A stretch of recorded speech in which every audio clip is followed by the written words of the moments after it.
The slap came before she could even finish her sentence. No warning, no reason. Just the sharp sound of a palm crashing against her cheek, followed by silence so thick it choked the air inside the jet's pristine cabin. Ava staggered back. A step, stunned, one hand on her face, the other still holding the boarding pass. She hadn't yelled, hadn't disrespected anyone. All she'd done was sit down.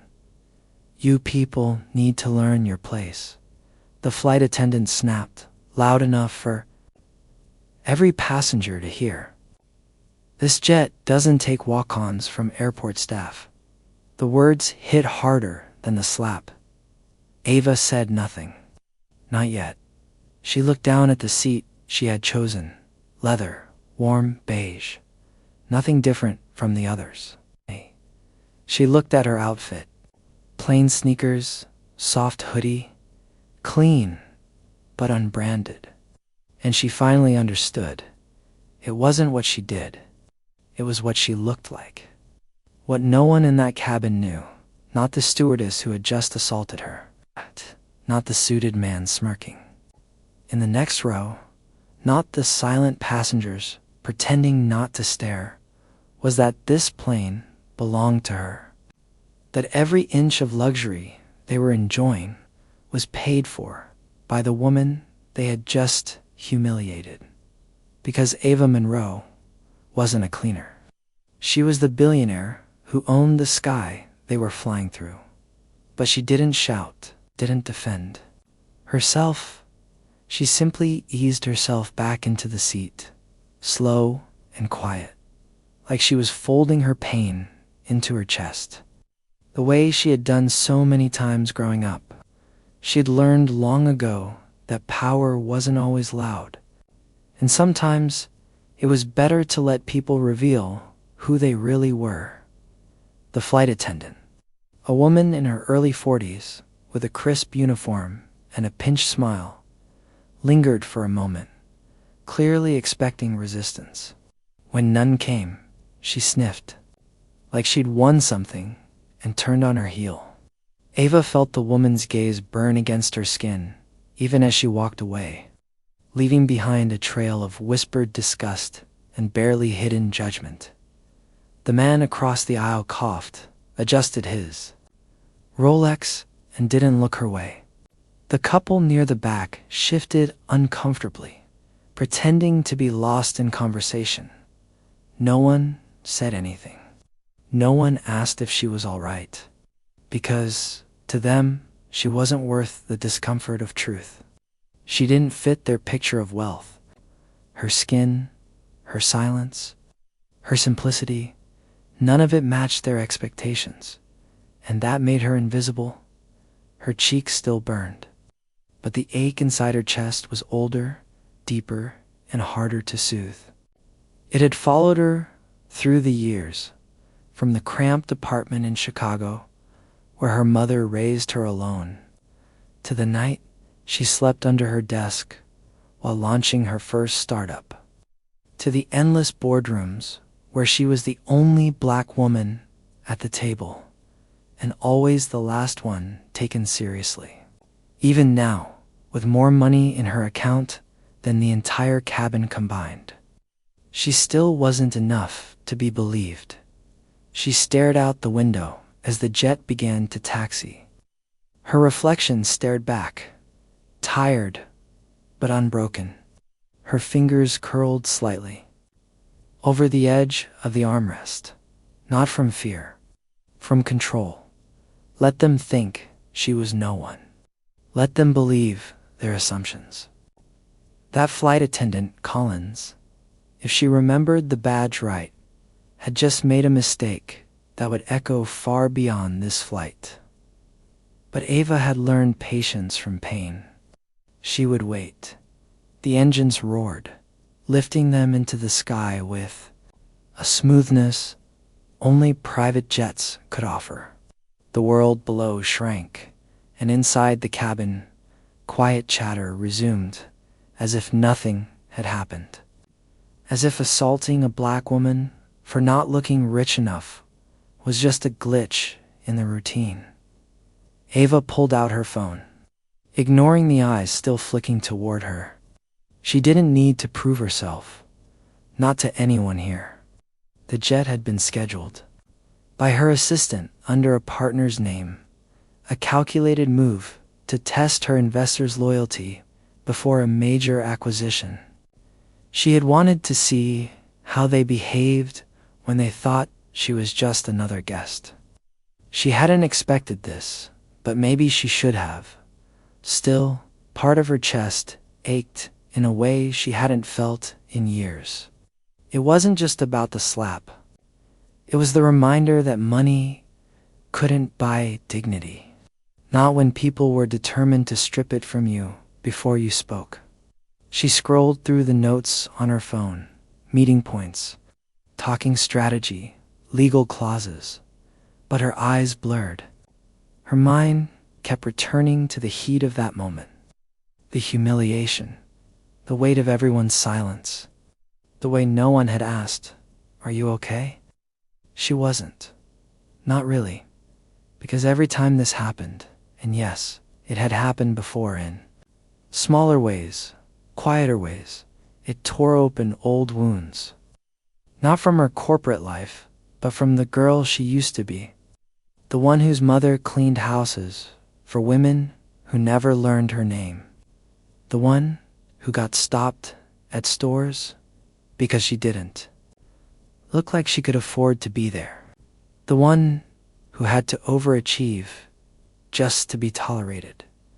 And now, after everything she had built, they still saw her the same way. She closed her eyes for a moment. Just a moment, not to escape, but to collect herself. She had work to do. She had a deal to finalize. She had a business empire to grow.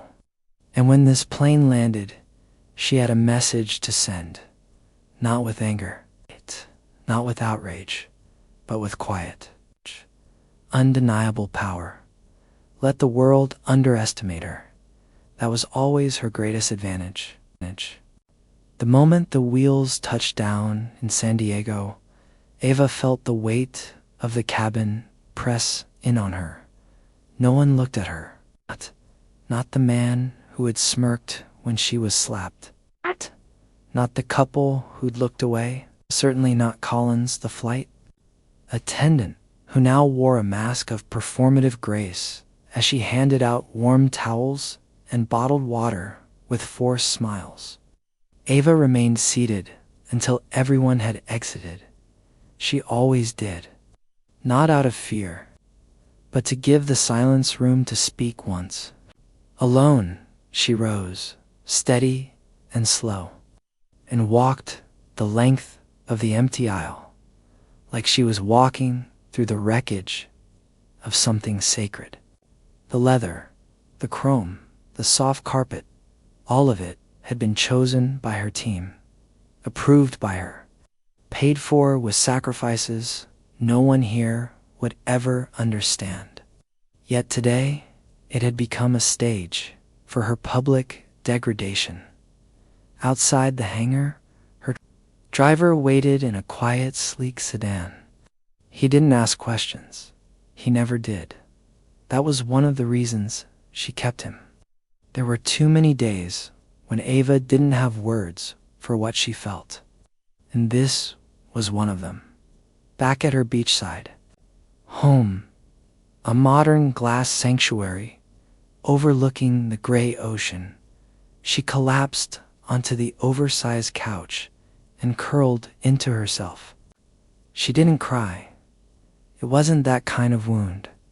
It was the kind that made her feel hollow, as if parts of her had been quietly stripped away, and no one had noticed. She made herself tea, sat on the deck, let the salt wind tangle her hair. See, at least. Didn't judge. But the silence followed her. It echoed in the way her assistant avoided mentioning the incident when she called to confirm tomorrow's board meeting.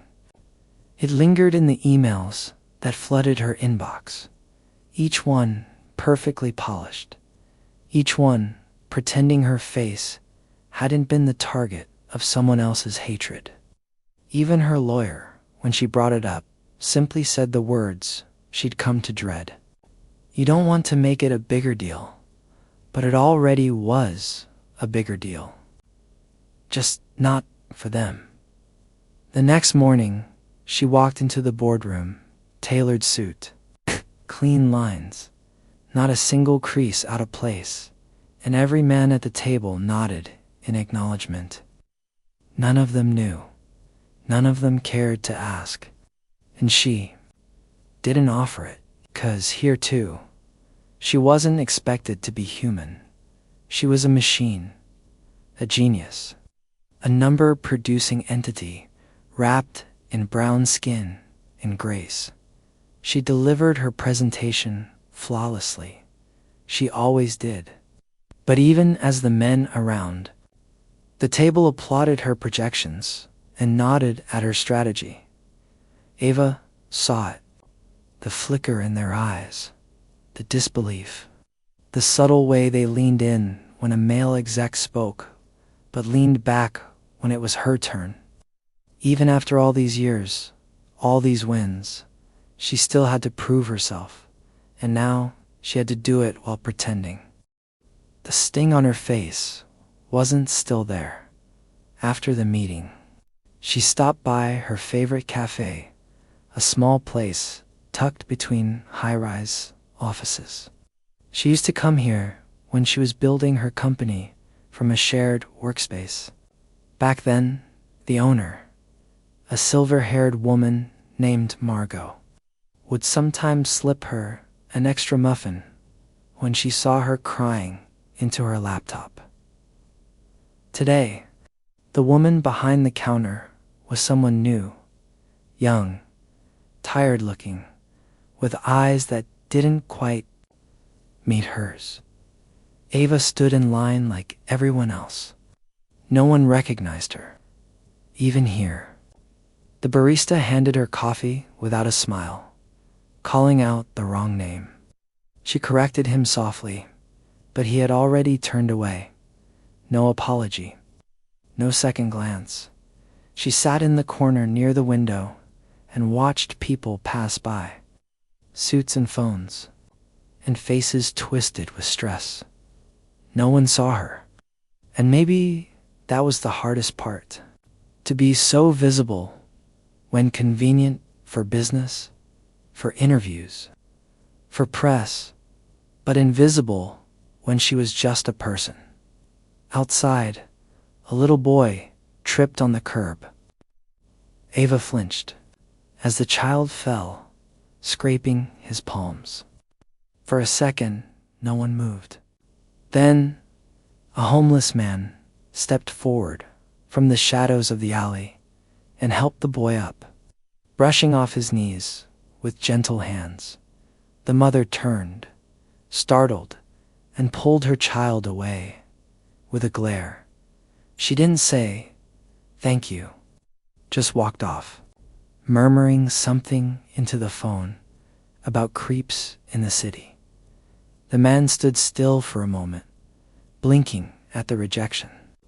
Then, slowly, he sat back down on the sidewalk and resumed peeling the label off a bottle of water he'd probably found in the trash. Ava stared at him, not out of pity, but out of recognition, because she knew what it felt like to offer something good and be met with suspicion. She knew what it meant to be defined by how you looked, rather than what you did. And she knew that silence, the one that screamed loudest when people treated you like you didn't belong in their world. She stood, walked out, crossed the street, and crouched beside the man. She didn't say anything grand, just offered him her coffee. He looked up, startled, and then smiled. A real smile, not forced, not filtered. He thanked her softly, and she sat beside him for a moment longer, letting the silence exist without judgment. It wasn't much, but it was something. When she returned home that evening, Ava opened the notebook she hadn't touched in weeks. It wasn't for business. It wasn't for strategy. It was the one she used when she felt too much and needed to let it bleed somewhere. She wrote about the slap, about the silence, about the little boy and the man on the sidewalk, about how the world always seemed ready to punish kindness when it came in the wrong packaging. She wrote until the sun dipped, below the ocean and the room filled with shadows. And when she finally closed the notebook, something had shifted inside. Her, not the pain. That was still there, but so was the purpose. For days, the slap lived inside her. Not just on her cheek, where the memory still tingled like phantom heat, but deeper, like a pulse that now beat under every glance, every interaction. It had planted itself inside the soil of her identity, and no matter how gracefully she moved through her schedule, she couldn't quite shake the ache that bloomed in its shadow. She kept working. She always did. But her thoughts drifted in the quiet moments between meetings and under the weight of late-night emails. Something inside her had shifted, not broken, but softened in a way that made pretending more difficult. There were moments she stared at her reflection and didn't fully recognize the woman looking back. Then came the message. It was from a university Ava had once visited during a brief speaking tour, a small community college just outside Oakland. She'd spoken to a woman named Dr. Holloway, had remembered her. The email was short. There was a student business competition coming up, and they wanted Ava to be a judge. No press, no cameras, just students and ideas and potential. Would she consider it? Ava almost deleted it. She hadn't stood in front of a room as herself. Just Ava, not the CEO, not the investor, not the industry disruptor in years. And besides, what did she owe to strangers when the world didn't think twice about taking pieces of her without asking? But something about the request lingered. That night, curled under a blanket with the ocean humming outside her windows, Ava thought of the first time she'd ever stood in front of investors. She had been 26, wearing a blazer too big for her shoulders and shoes that pinched because they were on sale. Her pitch had been tight, her plans solid, but it hadn't mattered. They hadn't heard her, not really. Not until she'd cut her hair short, changed her wardrobe, softened her voice, and sharpened her smile. She'd done everything they said she needed to. And now, years later, she still wasn't safe from humiliation. That slap on the plane had reminded her, success didn't shield you from being reduced to nothing when someone decided you didn't belong. Still, maybe it was time to try again. On her terms, Ava said yes. She arrived at the college with minimal security. Dressed not in designer tailoring, but in soft jeans, a linen blouse, and low heels. She had expected to feel out of place, but the opposite happened. She walked the narrow halls of the business building and felt something she hadn't in years, grounded. The walls were covered in hand-drawn flyers. The students buzzed with nerves and hope. It was imperfect and honest and oddly comforting. During a break in the presentations, Dr. Holloway invited Ava to the faculty lounge. Over tea, they spoke of the industry, of change, of burnout. The older woman, with her sultan pepper curls and kind eyes, asked softly if Ava had been okay lately. Ava hesitated and simply said, I'm trying to feel human again."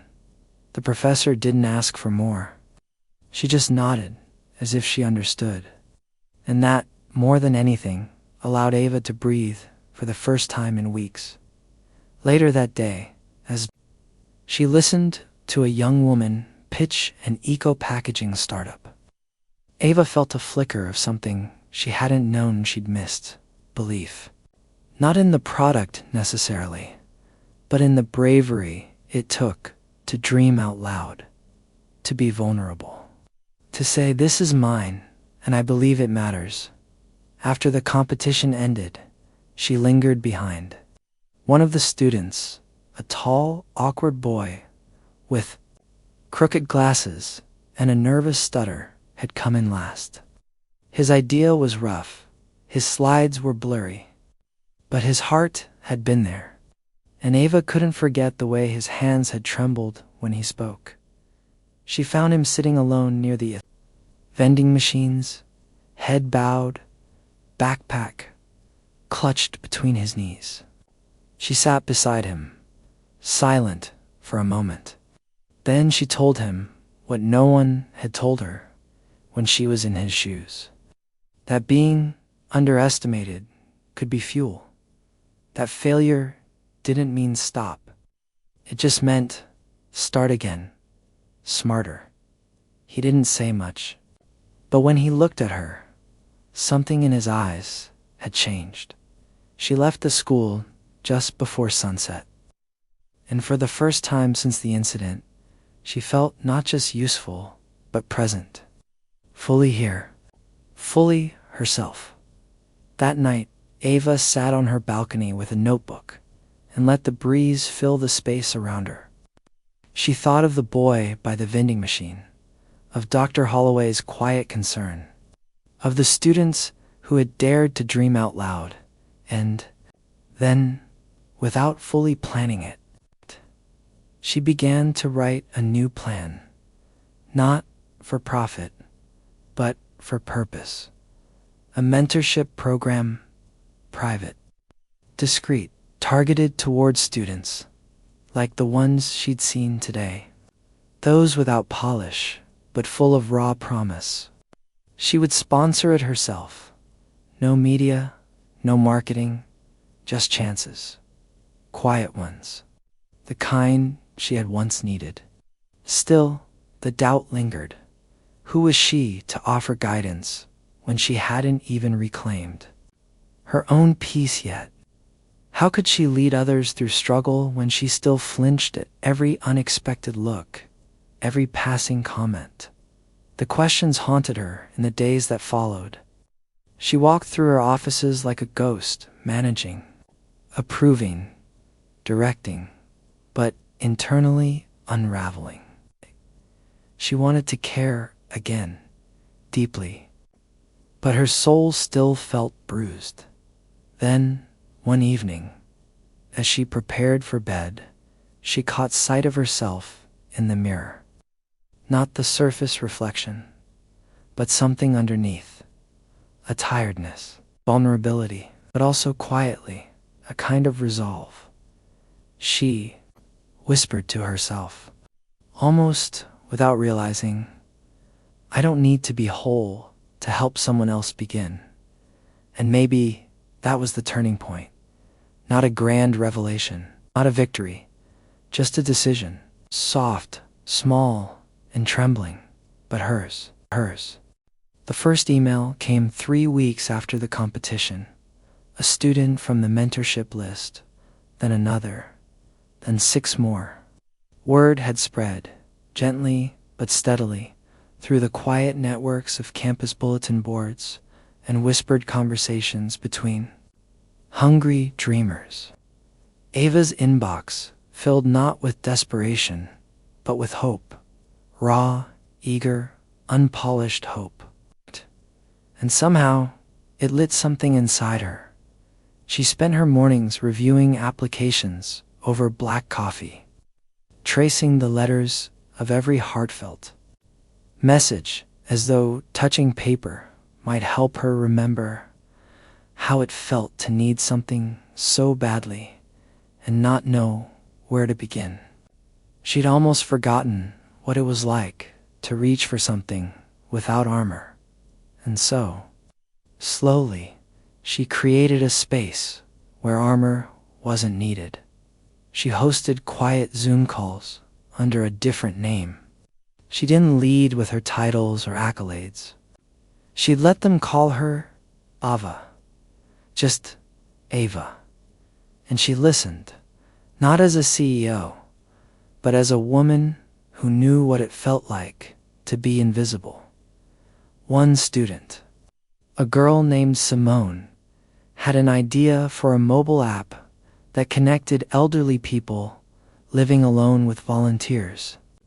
Nearby, another, Marcus, dreamed of building a coffee brand that sourced beans only from black-owned farms.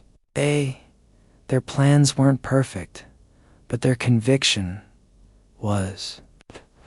Eva found herself beginning to hope, not just for them, but for herself. It had been so long since she'd felt anything like this.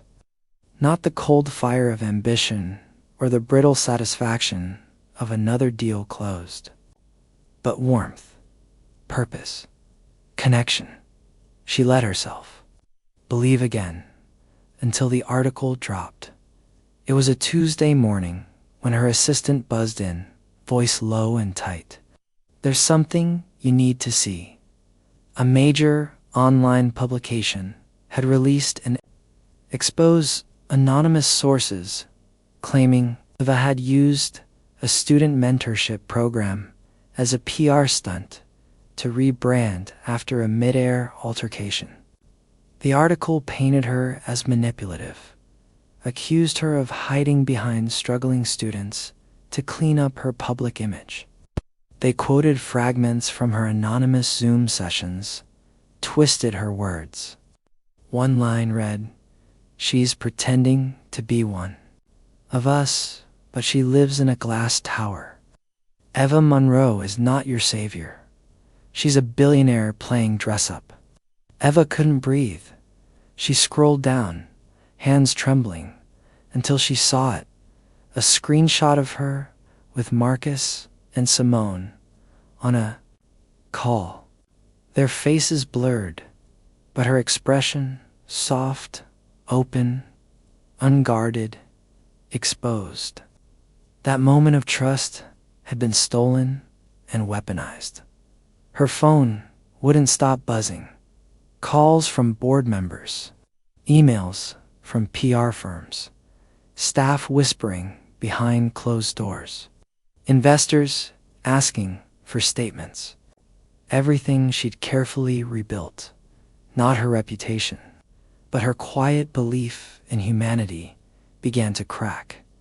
That night, she locked the door to her penthouse and turned off every device. She didn't cry. Not at first. She sat in the silence, for hours trying to remember what it had felt like to be on that plane. The slap, yes, but more than that. The way people had watched and done nothing. The shame of knowing no one would have believed her if she weren't who she was. And now, she had tried to help. Not publicly, not loudly, and still. They had found a way to strip her of dignity. Again, she lay in bed, staring at the ceiling, and wondered if maybe she'd been wrong to believe anything could change. Maybe some people were never meant to be understood. Maybe the world didn't want her softness, only her shine. At dawn, the tears came, not from anger, not even from the betrayal, but from something deeper, the sense that no matter how hard she tried to do good, she would always be seen through. A lens smeared with judgment, race, wealth, and suspicion. She thought of her mother, who had raised her on food stamps and prayer, who had taught her never to cry in front of strangers, because even tears could be used against you, and Ava had obeyed. For years, she had hardened. She had succeeded. But now, in this sterile glass tower above the city, she wept for the girl she had buried to become this version of herself. She wept for every student who would now question her sincerity. She wept for the kindness that had been misunderstood, and when her tears dried, she lay there in the quiet, completely still.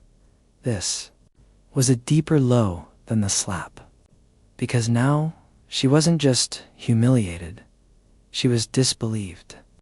Her pain had become someone else's headline, her empathy a target. She stayed in that apartment for 3 days. No calls, no statements, no defense. Let them say what they wanted. What was the point of trying to show the world her heart if they were determined to see only her bank account? And yet, on the third night, while eating soup straight from the container, Ava received a letter. It was handwritten. No return address. Inside was a card. On it, a few simple lines. I was in the Zoom call. I saw how you listened. That moment saved my life. Thank you. Please don't stop. There was no name, no request. It's gratitude. And somehow, that quiet message, not the praise of executives, not the headlines, not the contracts, cracked something open inside her.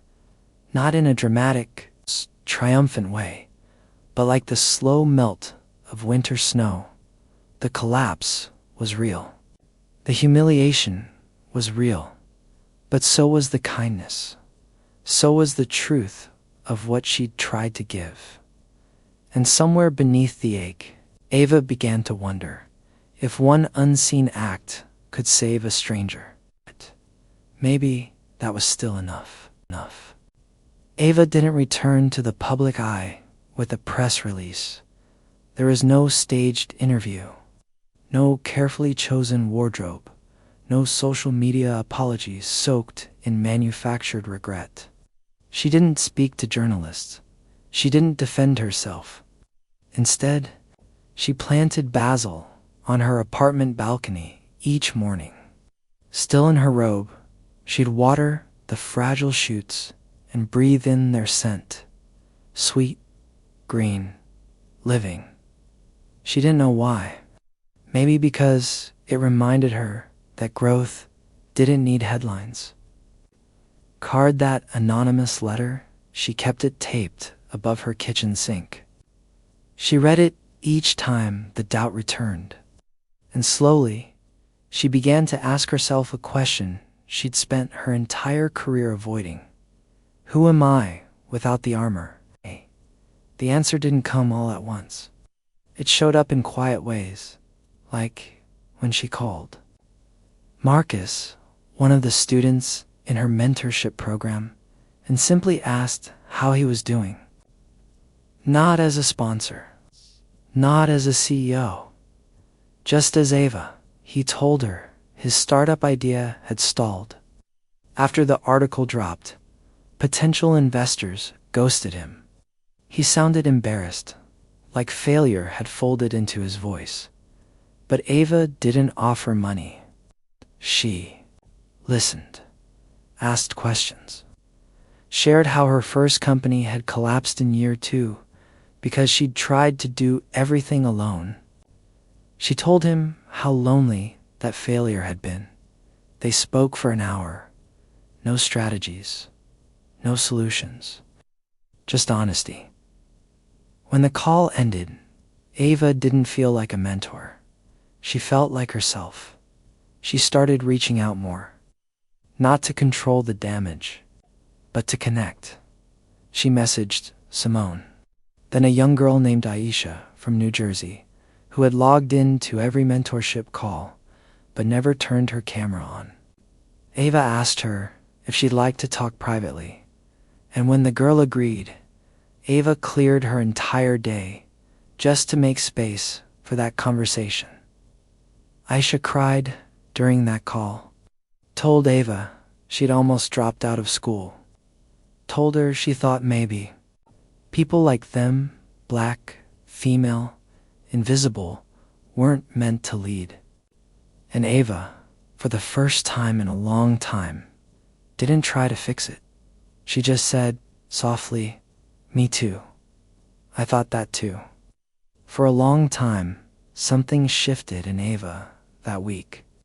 Not upward, but inward.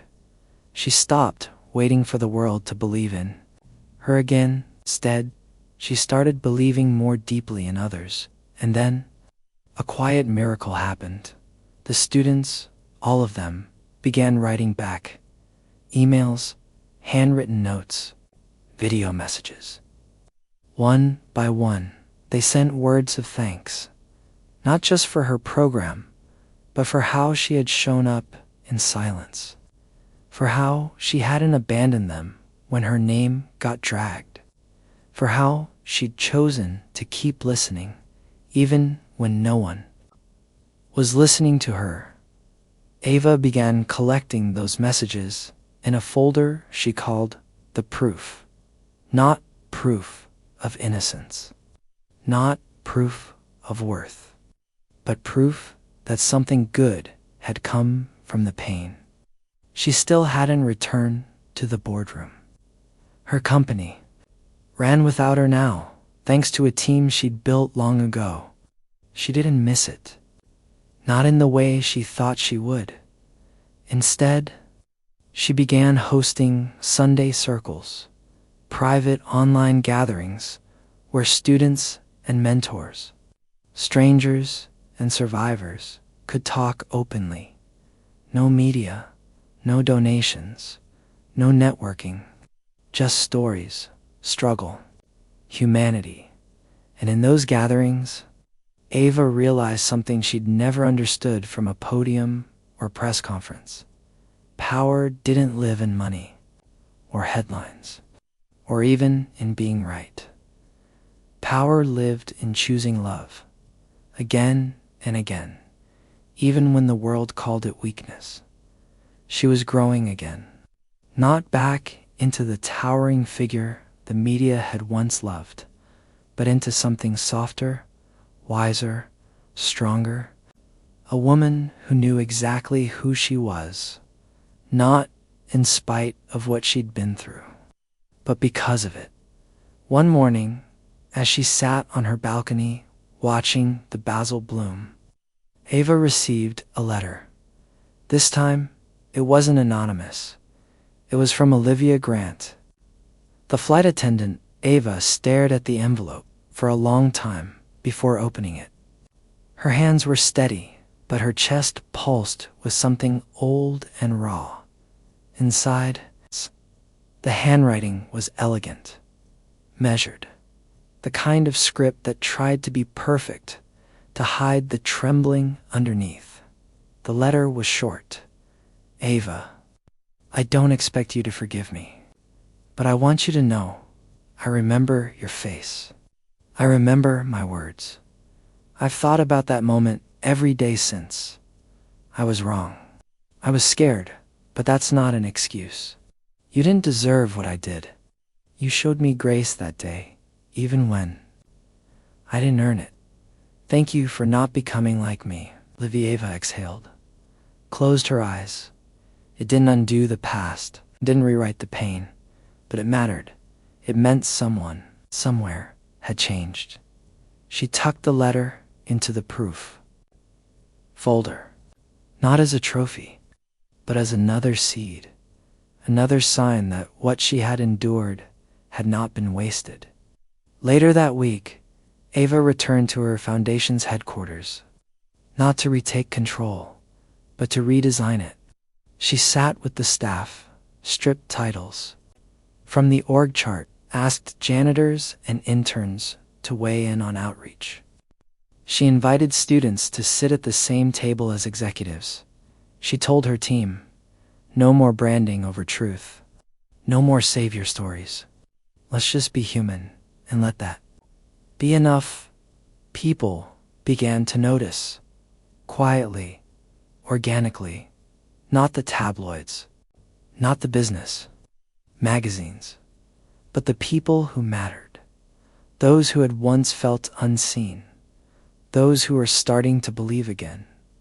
And as Ava walked through the halls of her reimagined foundation halls, now lined with art from the students themselves, walls that echoed with laughter instead of protocol, she didn't feel victorious. She felt whole, not polished, not untouchable, but real. And sometimes being real was the most powerful thing a person could be.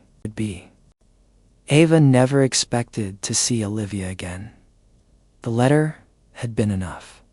It had spoken what needed to be said, not for the world, but for something quieter inside her. Ava had tucked it away like a pebble of truth in her pocket and kept walking forward, but fate doesn't often ask for permission. It was a spring afternoon when she boarded the plane. Not a private jet this time, just a modest domestic flight. Window seat, gate 42A. She was flying to Detroit to visit a young woman in her mentorship circle who had lost her mother and was raising her siblings alone. Ava wanted to sit with her, listen to her, just be there, not as a CEO, but as a witness to her strength. She didn't notice the flight crew at first. She was tired, dressed simply, and had become used to anonymity again. People didn't recognize her the way they used to, and she liked it that way. But as the plane reached cruising altitude and the crew began their quiet routine, Ava looked up from her book, and there she was, Olivia. She looked older. Not dramatically, but softer. Her hair was different. She moved differently, slower, like someone who had learned to measure her presence in a room, not dominate it. Their eyes met for the briefest moment. Olivia paused mid-step, a tray in her hands, a fraction of breath between them. But Ava didn't look away. She held Olivia's gaze with a calm so still it startled her own heart. Not anger, not triumph, just presence. Olivia moved past. No words, just the tremble of recognition. The flight went on as usual. No confrontation, no drama, but something lingered. As the plane descended, Ava felt the weight of something unresolved, not in anger, but in the quiet ache of unfinished grace. She knew she had a choice to make. The easier road was silence. Just leave. Let the past stay folded in its old pages. But healing, she had learned, often demanded voice. She waited until the aisle cleared, until passengers had grabbed their bags and rushed out with the usual impatience of travel. Then she stood slowly, turned back down the cabin, and walked toward the galley. Olivia was standing there, alone, organizing cups. Her back stiffened. When she heard the footsteps, she turned and froze. Ava didn't speak right away.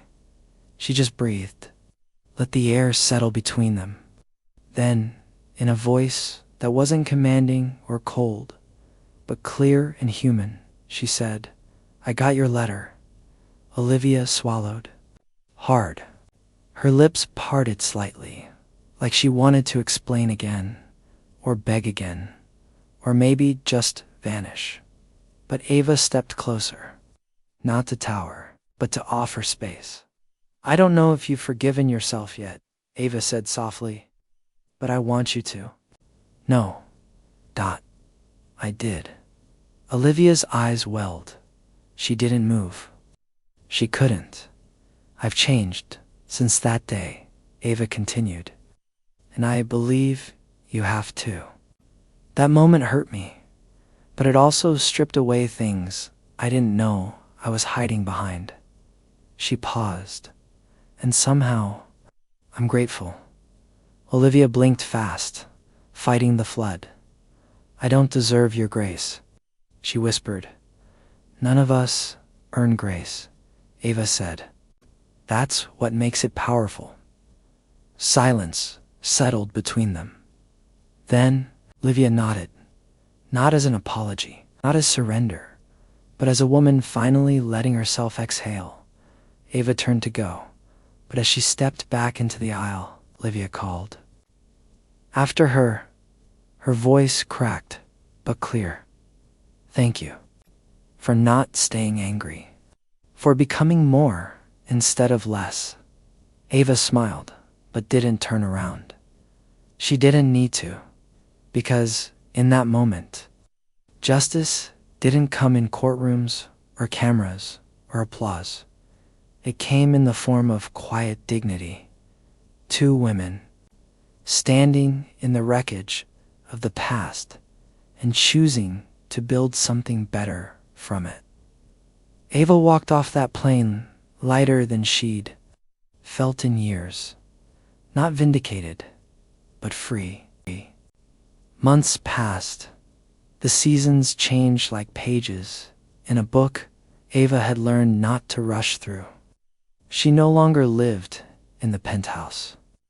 She had sold it quietly, not out of spite or shame, but because the height no longer comforted her.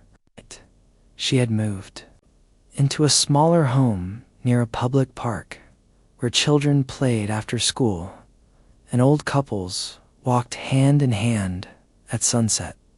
It was a neighborhood where people greeted each other by name, not title. Her days were no longer packed with investor calls and press events. She still ran her company, but from a gentler distance. The pace had changed. The purpose had deepened. She'd launched a foundation, one that offered scholarships and support for women like the one she once was, unseen, underestimated yet, burning with potential. But Ava didn't name the foundation after herself. It was named after her mother. It was only after the pain, the betrayal, and the quiet rebuilding that she had finally begun to grieve the woman who raised her, who taught her strength by surviving every day without applause. She hung her mother's photo in her new kitchen, not as decoration, but as anchor. On Sundays, Ava visited a small community center where she volunteered to read stories to children. She didn't tell them who she was. They just called her Miss Ava, and that was enough. One evening, as she packed up her books and folded the chairs, a little girl with wild curls and shy eyes tugged at her sleeve. "Are you rich?" she asked, not with envy, but with wonder. Ava crouched beside her and smiled. "I'm rich in the things that matter," she said. The girl blinked, confused. "Like snacks?" Ava laughed softly, the sound warm and clean. "Like love," she said. The girl seemed to accept that answer, nodding like she understood more than she could explain. Ava watched her run off into the fading light, and something inside her settled, like a quiet tide. She no longer carried the moment on the plane like a wound. It had become something else, a bridge, because in that moment, Olivia had stripped away Ava's outer world, but in doing so, she had unknowingly cleared a path to Ava's inner one. Ava had been forced to reckon with who she was without power, without protection, without her name on a gold plaque. And the answer had been this: she was still worthy, not because of revenge, not because the world eventually clapped, but because even in her worst moment, she chose not to become smaller. She chose not to mirror hate. She chose to grow, and growth, Ava had come to believe, was the only kind of justice that lasted years. Later, when her story would surface in articles and interviews, when people would speak of the incident in hindsight, often with outrage on her behalf, Ava would only say one thing: "That day on the plane didn't break me. It showed me what I needed to rebuild." And she never told them the name of the flight attendant, because some stories aren't meant to be about villains. Some are about the quiet, painful, beautiful work of becoming whole.